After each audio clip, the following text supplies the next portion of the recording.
देवास में धार्मिक प्रतिमा तोड़फोड़ मामले के आरोपियों के परिजन एसपी कार्यालय पहुंचे और निर्दोष बताते हुए निष्पक्ष जांच की मांग की। परिजनों का कहना है कि घटना के दिन आरोपी प्रतिमा बुक कर रहे थे और उनका कोई आपराधिक रिकॉर्ड नहीं है। समाज के लोगों के साथ नारेबाजी के बाद एसपी जयवीर सिंह भदौरिया को ज्ञापन सौंपा गया।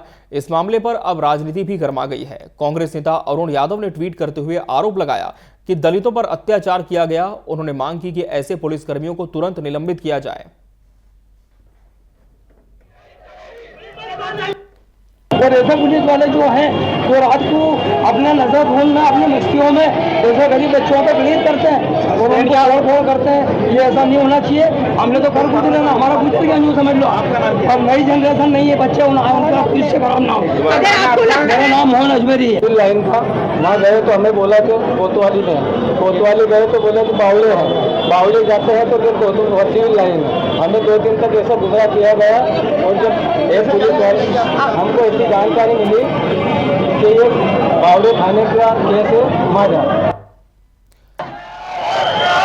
तो आपने सुना किस तरह से जो परिजन है वो लगातार आरोपी पक्ष का बचाव ही कर रहे हैं और कह रहे हैं कि उनका कोई आपराधिक रिकॉर्ड नहीं था। और इस खबर पर हमारी सहयोगी संगीता राठौर हमारे साथ जुड़ चुकी हैं। संगीता, काफी संवेदनशील ये मामला था, धार्मिक प्रतिमा को तोड़ा गया, लेकिन पुलिस ने जिस तरह से कार्रवाई की है आरोपियों के खिलाफ, अब उनके परिजन भी सामने आए हैं। परिजनों की किस तरह की दलीलें हैं और आगे इस दिशा में पुलिस का क्या कहना है, कहां तक कार्रवाई की दिशा आगे बढ़ी है? जी अमित, आपको बताना चाहेंगे कि जैसा कि हम सभी जानते हैं आजकल त्योहार का सीजन चल रहा है, तो इसी को लेकर जो बाहर से जो लोग हैं यहाँ पर मूर्तियां बनाने आए थे, मूर्तिकार, तो उनके पंडाल में ये जो घटना है, मूर्ति तोड़े जाने की घटना, ये 5 अगस्त की है। वहां से 2 जगह की यह घटना घटी है, एक औद्योगिक क्षेत्र में है और एक इंडस्ट्रियल एरिया में है। तो यहाँ पर दोनों जगह पर जो पुलिस को सूचना ऐसी मिली कि जो पंडाल है उसमें 3 लोग गए हैं और उन्होंने मूर्तियों की तोड़फोड़ की है। जब पुलिस को ऐसी सूचना मिली तो वो बाहर उन्होंने सारे मैसेज को स्कैटर किया, उनके जो व्हाट्सएप ग्रुप थे उसमें उन्होंने स्कैटर किया वो सारे मैसेजेस को। और फिर उनको ऐसा पता चला कि जो 3 लोग हैं बाइक पर आए थे, सीसीटीवी फुटेजेस सामने ऐसे आए कि 3 लोग बाइक पर आए थे। सबसे पहले उन्होंने औद्योगिक थाना क्षेत्र में मूर्तियों को तोड़फोड़ की, फिर उसके बाद यहाँ पर इंडस्ट्रियल एरिया में आए और उन्होंने वहां पर 2 भी अंदर जाके मूर्तियों में तोड़फोड़ की। अब जब ये ऐसा पता चला तो इसके बाद जो पुलिस अधीक्षक पुनीत गहलोत थे वो उन्होंने जो आरोपी थे उनको ढूंढने के लिए वहां की जो टीआई थे उनको लगाया और टीआई जो थे उन्होंने जो आरोपियों को दूसरे दिन ढूंढा। 6 अगस्त की बात है, उन्होंने 3 आरोपियों को ढूंढा जिनका नाम है रितेश अजमेरिया और रवि अजमेरिया और रितेश सिन्नन। ये तीनों रेवा बाग के थे, एक ही जगह के थे। और ये लोग जो थे, ये बताया जा रहा है कि ये पीकर वहां पर मूर्ति वाले के पास गए और वहां पर तोड़फोड़ की। लेकिन जब पुलिस ने मूर्ति वाले से पूछा वहां पर जाके कि आपको मालूम है क्या कि ये लोग कौन है, तो मूर्ति वाले ने उनको पहचानने से साफ इनकार कर दिया और उसने कहा कि मैं इन लोगों को नहीं जानता क्योंकि मैं दोपहर का समय था और मैं यहाँ पर सो रहा था। उसके बाद ये जो अपराधी थे इनको पुलिस ने अपनी कस्टडी में लिया, उन पर प्रकरण दर्ज किया और उसी दिन उनको न्यायालय में पेश किया। उसके बाद में इतने दिन बाद कल ये घटना सामने आई कि जो उनके जो रेवा बाग में जितने भी लोग थे वो सारे के सारे यहाँ पर एसपी ऑफिस में इकट्ठे हुए और जो उनके जो परिजन थे उन्होंने बहुत हंगामा भी किया और नारेबाजी भी की।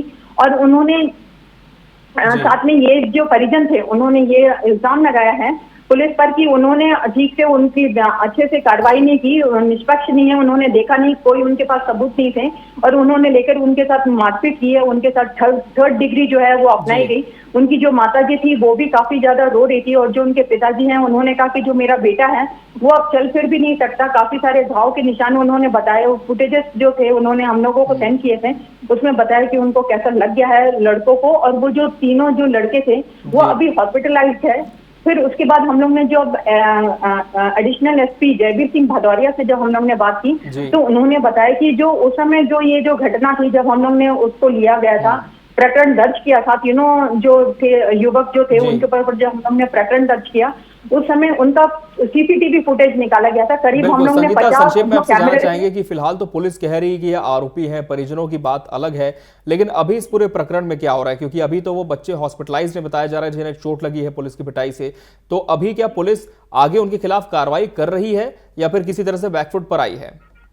नहीं, अमित आपको बताना चाहेंगे कि वो अभी कोई ऐसा बैकफुट पर नहीं आई है। जी। जो एडिशनल एसपी जयवीर सिंह भदौरिया थे, कल के जो हंगामा हुआ उसके बाद उन्होंने उनको आश्वासन दिया है, उनके जो परिजन थे उनको आश्वासन दिया है कि मैं जो है फिर से पूरी का पूरा ये जो इंसिडेंट है इसको रिव्यू करूंगा और जो भी उसमें तथ्य सामने आएंगे उनको निष्पक्ष उनके सामने पेश करूंगा और जो भी जी। सही अगर होगा उनको उसके ऊपर कार्रवाई चलिए, तो करेंगे। पुलिस के जो बड़े अधिकारी हैं वो निष्पक्ष कार्रवाई की बात कर रहे हैं। फिलहाल देखना होगा कि किस तरह की कार्रवाई की दिशा पुलिस की आगे बढ़ती है। बहुत धन्यवाद संगीता जी आपके हमसे जुड़ने के लिए इस पूरी खबर पर।